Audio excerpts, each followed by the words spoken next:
నీకు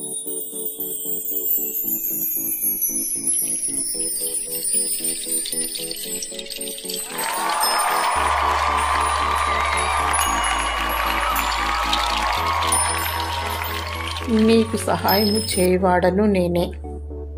యెషయా 41 అధ్యాయము 10వ వచనం. నేను నిన్ను ఉపేక్షింపక ఏర్పరచుకుంటున్నయు నేను నీకు చెప్పియున్నాను. నేను నీకు తోడై ఉన్నాను, భయపడకుము. నేను నీ దేవుడనై ఉన్నాను, దిగులు పడకుము. నేను నిన్ను బలపరుతును, నీకు సహాయము చేయవాడను నేనే. నీతి అను నా దక్షిణ హస్తముతో నిన్ను ఆదుకొందును. కరువు కాలములో ఏమి తిందుమో ఏమి త్రాగుదుమో అని ఆలోచించకు, అధైర్యపడకు. నిన్ను పిలిచిన వాడు నమ్మదగినవాడు. నీ చింత యావత్తు ఆయన మీద వేయము.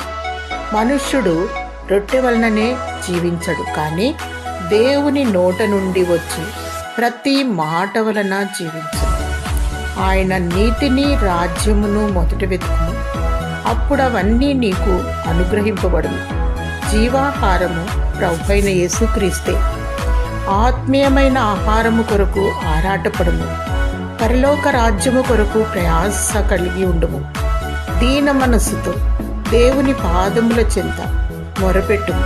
దేవుడే నిన్ను ఆదరించి బలపరచునుగాక. ఆమేన్.